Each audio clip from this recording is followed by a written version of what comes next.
दशम अध्याय जड़ भरत और राजा रहुगण की भेंट। श्री सुखदेव जी कहते हैं, राजन, एक बार सिंधु सौवीर देश का स्वामी राजा रहुगण पालकी पर चढ़कर जा रहा था। जब वह इक्षुमती नदी के किनारे पहुंचा, तब उसकी पालकी उठाने वाले कहारों के जमादार को एक कहार की आवश्यकता पड़ी।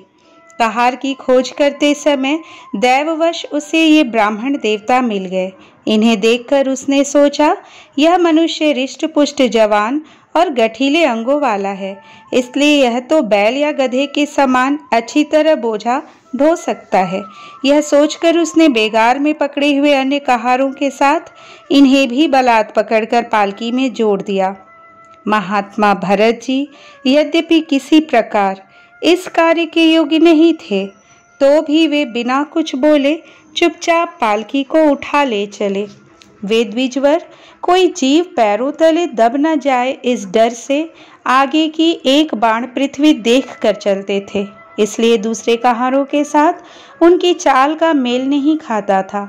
अतः जब पालकी टेढ़ी सीधी होने लगी, तब यह देखकर राजा रहुगण ने पालकी उठाने वालों से कहा, अरे कहारों, अच्छी तरह चलो, पालकी को इस प्रकार ऊंची नीची करके क्यों चलते हो?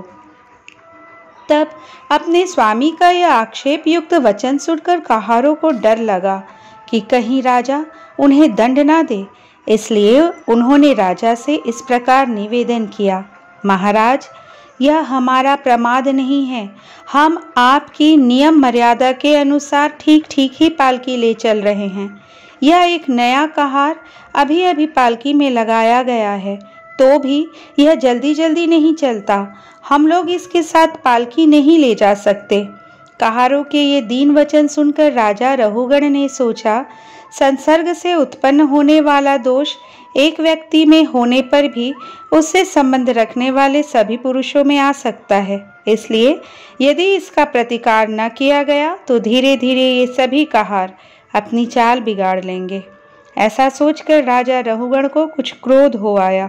यद्यपि उसने महापुरुषों का सेवन किया था, तथापि क्षत्रिय स्वभाववश बलात् उसकी बुद्धि रजोगुण से व्याप्त हो गई और वह उन द्विज श्रेष्ठ से, जिनका ब्रह्म तेज भस्म से ढके हुए अग्नि के समान प्रकट नहीं था, इस प्रकार व्यंग से भरे वचन कहने लगा, अरे भैया, बड़े दुख की बात है।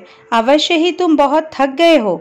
ज्ञात होता है तुम्हारे इन साथियों ने तुम्हें तनिक भी सहारा नहीं लगाया। इतनी दूर से तुम अकेले ही बड़ी देर से पालकी ढोते चले आ रहे हो। तुम्हारा शरीर भी तो विशेष मोटा ताजा और हट्टा कट्टा नहीं है, और मित्र बुढ़ापे ने अलग तुम्हें दबा रखा है। इस प्रकार बहुत ताना मारने पर भी वे पहले की ही भांति चुपचाप पालकी उठाए चलते रहे।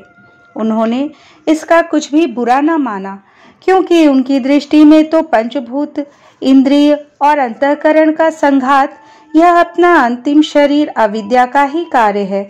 वह विविध अंगों से युक्त दिखाई देने पर भी वस्तुतः था ही नहीं, इसलिए उसमें उनका मैं मेरेपन का मिथ्या अध्यास सर्वथा निवृत्त हो गया था और वे ब्रह्म रूप हो गए थे। किंतु पालकी अब भी सीधी चाल से नहीं चल रही है।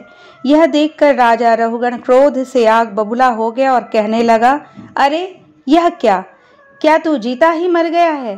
तू मेरा निरादर करके मेरी आज्ञा का उल्लंघन कर रहा है। मालूम होता है तू सर्वथा प्रमादी है। अरे जैसे दंड पाणी यमराज जन समुदाय को उसके अपराधों के लिए दंड देते हैं, उसी प्रकार मैं भी अभी तेरा इलाज किए देता हूँ, तब तेरे होश ठिकाने आ जाएंगे। रहुगण को राजा होने का अभिमान था, इसलिए वह इसी प्रकार बहुत सी अनाप शनाप बातें बोल गया। वह अपने को बड़ा पंडित समझता था, अतः रजतम युक्त अभिमान के वशीभूत होकर उसने भगवान के अनन्य प्रीति पात्र भक्तवर भरत जी का तिरस्कार कर डाला। योगेश्वरों की विचित्र कहनी करनी का तो उसे कुछ पता ही न था। उसकी ऐसी कच्ची बुद्धि देखकर वे संपूर्ण प्राणियों के सूर्य एवं आत्मा ब्रह्मभूत ब्राह्मण देवता मुस्कुराए और बिना किसी प्रकार का अभिमान किए इस प्रकार कहने लगे, जड़ भरत ने कहा, राजन, तुमने जो कुछ कहा वह यथार्थ है, उसमें कोई उलाहना नहीं है। यदि भार नाम की कोई वस्तु है तो ढोने वाले के लिए है, यदि कोई मार्ग है तो वह चलने वाले के लिए है, मोटापन भी उसी का है। यह सब शरीर के लिए कहा जाता है, आत्मा के लिए नहीं। ज्ञानी जन ऐसी बात नहीं करते। स्थूलता, कृष्णता, आधि व्याधि, भूख प्यास, भय, कलह, इच्छा, बुढ़ापा, निद्रा, प्रेम, क्रोध, अभिमान और शोक, ये सब धर्म देहाभिमान को लेकर उत्पन्न होने वाले जीव में रहते हैं। मुझ में इनका लेश भी नहीं है। राजन, तुमने जो जीने मरने की बात कही, सो जितने भी विकारी पदार्थ हैं उन सभी में नियमित रूप से ये दोनों बातें देखी जाती हैं, क्योंकि वे सभी आदि अंत वाले हैं। यशस्वी नरेश, जहाँ स्वामी सेवक भाव स्थिर हो वहीं आज्ञा पालन आदि का भी नियम लागू हो सकता है। तुम राजा हो और मैं प्रजा हूँ। इस प्रकार की भेद बुद्धि के लिए मुझे व्यवहार के सिवा और कहीं तनिक भी अवकाश नहीं दिखाई देता। परमार्थ दृष्टि से देखा जाए तो किसे स्वामी कहें और किसे सेवक। फिर भी राजन, तुम्हें यदि स्वामित्व का अभिमान है तो कहो, मैं तुम्हारी क्या सेवा करूं?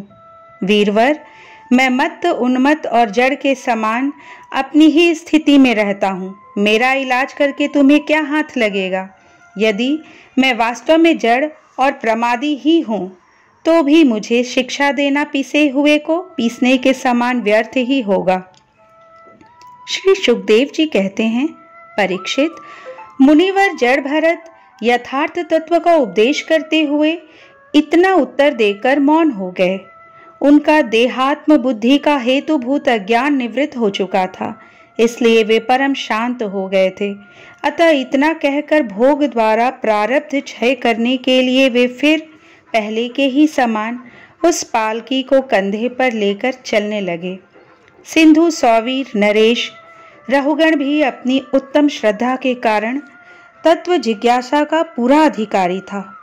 जब उसने उन द्विज श्रेष्ठ के अनेकों योग ग्रंथों से समर्थित और हृदय की ग्रंथि का छेदन करने वाले ये वाक्य सुने, तब वह तत्काल पालकी से उतर पड़ा। उसका राजमद सर्वथा दूर हो गया और वह उनके चरणों में सिर रखकर अपना अपराध क्षमा कराते हुए इस प्रकार कहने लगा, देव, आपने द्विजों का चिन्ह यज्ञोपवीत धारण कर रखा है। बतलाइए, इस प्रकार प्रच्छन्न भाव से विचरने वाले आप कौन हैं? क्या आप दत्तात्रेय आदि अवधूतों में से कोई हैं? आप किसके पुत्र हैं? आपका कहाँ जन्म हुआ है और यहाँ कैसे आपका पदार्पण हुआ है? यदि आप हमारा कल्याण करने पधारे हैं तो क्या आप साक्षात सत्वमूर्ति भगवान कपिल जी ही तो नहीं हैं? मुझे इंद्र के वज्र का कोई डर नहीं है, न मैं महादेव जी के त्रिशूल से डरता हूँ और न यमराज के दंड से। मुझे अग्नि, सूर्य, चंद्र, वायु और कुबेर के अस्त्र शस्त्रों का भी कोई भय नहीं है, परंतु मैं ब्राह्मण कुल के अपमान से बहुत ही डरता हूँ। अतः कृपया बतलाइए, इस प्रकार अपने विज्ञान और शक्ति को छिपाकर मूर्खों की भांति विचरने वाले आप कौन हैं? विषयों से तो आप सर्वथा अनासक्त जान पड़ते हैं। मुझे आपकी कोई थाह नहीं मिल रही है। साधो, आपके योग मुक्त वाक्यों की बुद्धि द्वारा आलोचना करने पर भी मेरा संदेह दूर नहीं होता। आत्मज्ञानी मुनियों के परम गुरु और साक्षात श्री हरि की ज्ञान शक्ति के अवतार योगेश्वर भगवान कपिल से यह पूछने के लिए जा रहा था कि इस लोक में एकमात्र शरण लेने योग्य कौन है? क्या आप वे कपिल मुनि ही हैं जो लोगों की दशा देखने के लिए इस प्रकार अपना रूप छिपाकर विचर रहे हैं? भला घर में आसक्त रहने वाला विवेकहीन पुरुष योगेश्वरों की गति कैसे जान सकता है? मैंने युद्ध आदि कर्मों में अपने को श्रम होते देखा है, इसलिए मेरा अनुमान है कि बोझा ढोने और मार्ग में चलने से आपको भी अवश्य ही होता होगा। मुझे तो व्यवहार मार्ग ही भी सत्य ही जान पड़ता है, क्योंकि मिथ्या घड़े से जल लाना आदि कार्य नहीं होता। देहादि के धर्मों का आत्मा पर कोई प्रभाव ही नहीं होता। ऐसी बात भी नहीं है। चूल्हे पर रखी हुई बटलोई जब अग्नि से तपने लगती है तब उसका जल भी खौलने लगता है और फिर उस जल से चावल का भीतरी भाग भी पक जाता है। इसी प्रकार अपनी उपाधि के धर्मों का अनुवर्तन करने के कारण देह, इंद्रिय, प्राण और मन की सन्निधि से आत्मा को भी उनके धर्म धर्मादि का अनुभव होता ही है। आपने जो दंडादि की व्यर्थता बताई सो राजा तो प्रजा का शासन और पालन करने के लिए नियुक्त किया हुआ उसका दास ही है। उसका उन्मत्तादि को दंड देना पिसे हुए को पीसने के समान व्यर्थ नहीं हो सकता, क्योंकि अपने धर्म का आचरण करना भगवान की सेवा ही है। उसे करने वाला व्यक्ति अपने संपूर्ण पाप राशि को नष्ट कर देता है। दीनबंधु, राजत्व के अभिमान से उन्मत्त होकर मैंने आप जैसे परम साधु की अवज्ञा की है। अब आप ऐसी कृपा दृष्टि कीजिए जिससे इस साधु अवज्ञा रूप अपराध से मैं मुक्त हो जाऊं। आप देहाभिमान शून्य और विश्व बंधु श्री हरि के अनन्य भक्त हैं, इसलिए सब में समान दृष्टि होने से इस मान अपमान के कारण आप में कोई विकार नहीं हो सकता। तथापि एक महापुरुष का अपमान करने के कारण मेरे जैसा पुरुष साक्षात त्रिशूल पाणी महादेव जी के समान प्रभावशाली होने पर भी अपने अपराध से अवश्य थोड़े ही काल में नष्ट हो जाएगा। इस तरह श्रीमद् भागवत महापुराण के पंचम स्कंद का 10वां अध्याय संपूर्ण हुआ। अध्याय 11 राजा रहुगण को भरत जी का उपदेश। जड़ भरत ने कहा, राजन, तुम अज्ञानी होकर भी पंडितों के समान ऊपर ऊपर की तर्क वितर्क युक्त बात कर रहे हो, इसलिए श्रेष्ठ ज्ञानियों में तुम्हारी गणना नहीं हो सकती। तत्वज्ञानी पुरुष इस अविचार सिद्ध स्वामी सेवक आदि व्यवहार को तत्व विचार के समय सत्य रूप से स्वीकार नहीं करते। लौकिक व्यवहार के समान ही सदैव व्यवहार भी सत्य नहीं है, क्योंकि वेद वाक्य भी अधिकतर गृहस्थ जनोचित यज्ञ विधि के विस्तार में ही व्यस्त है। राग द्वेषादि दोषों से रहित विशुद्ध तत्वज्ञान की पूरी पूरी अभिव्यक्ति प्रायः उनमें भी नहीं हुई है, जिसे गृहस्थोचित यज्ञादि कर्मों से प्राप्त होने वाला स्वर्गादि सुख स्वप्न के समान हे नहीं जान पड़ता, उसे तत्व ज्ञान कराने में साक्षात उपनिषद वाक्य भी समर्थ नहीं है। जब तक मनुष्य का मन सत्व रज अथवा तमोगुण के वशीभूत रहता है, तब तक वह बिना किसी अंकुश के उसकी ज्ञानेंद्रिय और कर्मेंद्रियों से शुभाशुभ कर्म कराता रहता है। यह मन वासना में विषयासक्त गुणों से प्रेरित विकारी और भूत एवं इंद्रिय रूप 16 कलाओं में मुख्य है। यही भिन्न भिन्न नामों से देवता और मनुष्य आदि रूप धारण करके शरीर रूप उपाधियों के भेद से जीव की उत्तमता और अधमता का कारण होता है। यह मायामय मन संसार चक्र में छलने वाला है। यही अपनी देह के अभिमानी जीव से मिलकर उसे कालक्रम से प्राप्त हुए सुख दुख और इनसे व्यतिरिक्त मोह रूप अवश्यंभावी फलों की अभिव्यक्ति करता है। जब तक यह मन रहता है तभी तक जागृत और स्वप्नावस्था का व्यवहार प्रकाशित होकर जीव का दृश्य बनता है। इसलिए पंडित जन मन को ही त्रिगुणमय अधम संसार का और गुणातीत परमोत्कृष्ट मोक्ष पद का कारण मानते हैं। विषयासक्त मन जीव को संसार संकट में डाल देता है। विषयहीन होने पर वही उसे शांति में मोक्ष पद प्राप्त करा देता है। जिस प्रकार घी से भीगी हुई बत्ती को खाने वाले दीपक से तो धुएं वाली शिखा निकलती रहती है, और जब घी समाप्त हो जाता है तब वह अपने कारण अग्नि तत्व में लीन हो जाता है। उसी प्रकार विषय और कर्मों से आसक्त हुआ मन तरह तरह की वृत्तियों का आश्रय लिए रहता है, और इनसे मुक्त होने पर वह अपने तत्व में लीन हो जाता है। वीरवर, 5 कर्मेंद्रिय, 5 ज्ञानेंद्रिय और 1 अहंकार, ये 11 मन की वृत्तियां हैं तथा 5 प्रकार के कर्म, 5 तन मात्र और 1 शरीर, ये 11 उनके आधारभूत विषय कहे जाते हैं। गंध, रूप, स्पर्श, रस नर और पशु शब्द, उन्हें पागल, मूर्ख अथवा बहरा कहकर पुकारते, तब वे भी उसी के अनुरूप भाषण करने लगते। कोई भी उनसे कुछ भी काम कराना चाहते तो वे उनकी इच्छा के अनुसार कर देते। शरीर को बेगार के रूप में, मजदूरी के रूप में मांगने पर अथवा बिना मांगे जो भी थोड़ा बहुत अच्छा या बुरा अन्न उन्हें मिल जाता, उसी को जीभ का जरा भी स्वाद न देखते हुए खा लेते। अन्य किसी कारण से उत्पन्न होने वाला स्वतः सिद्ध केवल ज्ञानानंद स्वरूप अर्थात विषय, स्वभाव, आशय अर्थात संस्कार, कर्म और काल के द्वारा सैकड़ों, हजारों और करोड़ों भेदों में परिणत हो जाती हैं, किंतु इनकी सत्ता क्षेत्रज्ञ आत्मा की सत्ता से ही है, स्वतः या परस्पर मिलकर नहीं है। ऐसा होने पर भी मन से क्षेत्रज्ञ का कोई संबंध नहीं है। यह तो जीव की ही माया निर्मित उपाधि है। यह प्रायः संसार बंधन में डालने वाले अविशुद्ध कर्मों में ही प्रवृत्त रहता है। इसकी उपर्युक्त वृत्तियां प्रवाह रूप से नित्य ही रहती है। जागृत और स्वप्न के समय वे प्रकट हो जाती हैं और सुषुप्त में छिप जाती है। इन दोनों ही अवस्थाओं में क्षेत्रज्ञ जो विशुद्ध चिन्मात्र है, मन की इन वृत्तियों को साक्षी रूप से देखता रहता है। यह क्षेत्रज्ञ परमात्मा सर्वव्यापक, जगत का आदि कारण, परिपूर्ण, अपरोक्ष, स्वयं प्रकाश, अजन्मा, ब्रह्मादि का भी नियंता और अपने अधीन रहने वाली माया के द्वारा सबके अंतःकरणों में रहकर जीवों को प्रेरित करने वाला समस्त भूतों का आश्रय रूप भगवान वासुदेव है।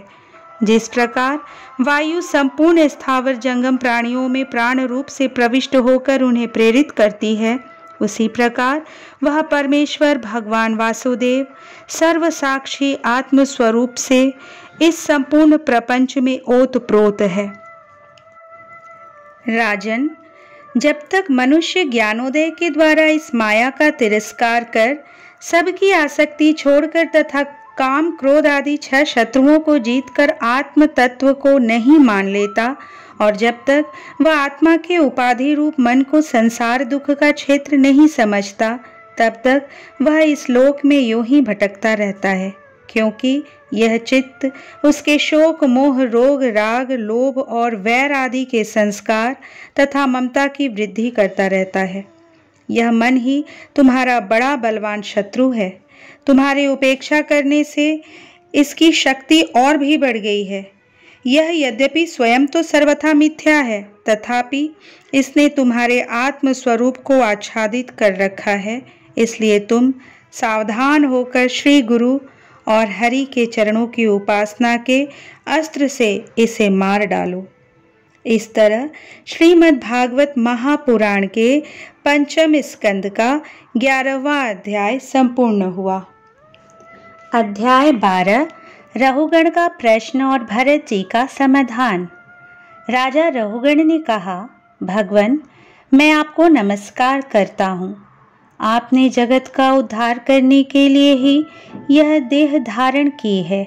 योगेश्वर, अपने परमानंदमय स्वरूप का अनुभव करके आप इस स्थूल शरीर से उदासीन हो गए हैं तथा एक जड़ ब्राह्मण के वेश से अपने नित्य ज्ञानमय स्वरूप को जन साधारण की दृष्टि से ओझल किए हुए हैं।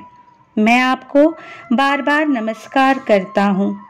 ब्राह्मण, जिस प्रकार ज्वर से पीड़ित रोगी के लिए मीठी औषधि और धूप से तपे हुए पुरुष के लिए शीतल जल अमृत तुल्य होता है, उसी प्रकार मेरे लिए, जिसकी विवेक बुद्धि को देहाभिमान रूप विषैले सर्प ने डस लिया है, आपके वचन अमृतमय औषधि के समान है।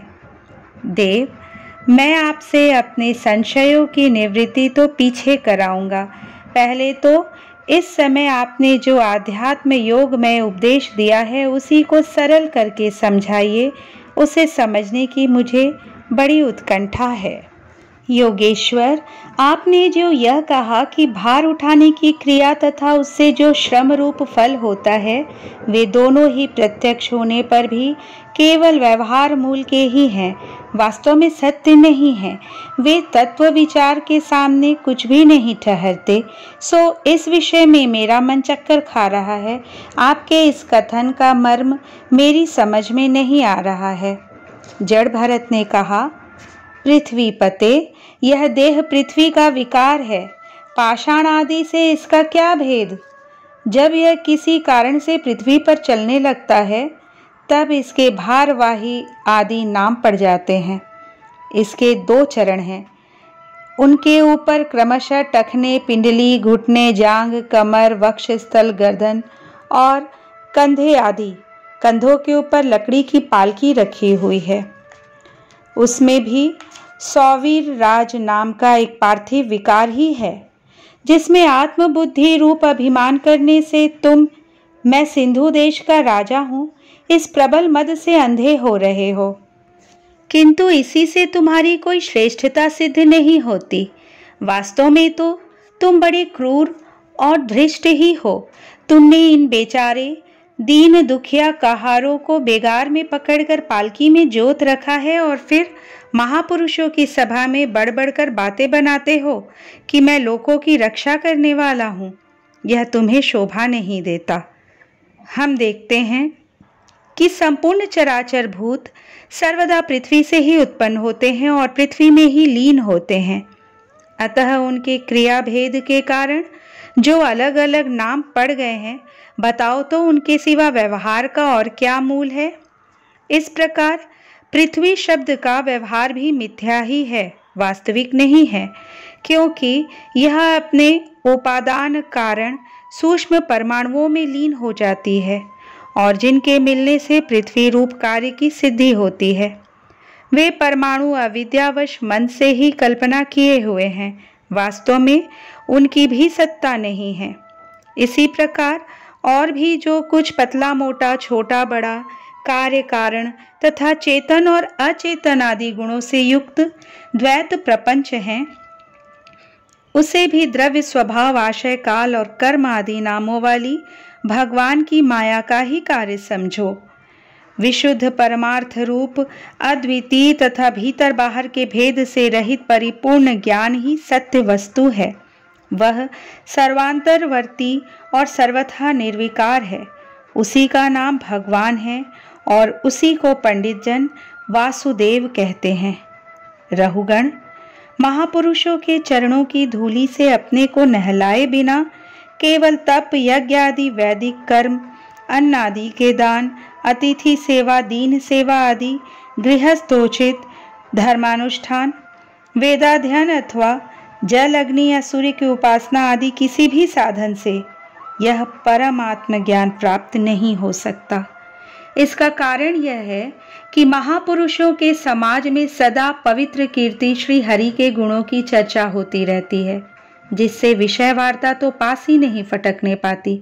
और जब भगवत कथा का नित्य प्रति सेवन किया जाता है, तब वह मोक्ष आकांक्षी पुरुष की शुद्ध बुद्धि को भगवान वासुदेव में लगा देती है।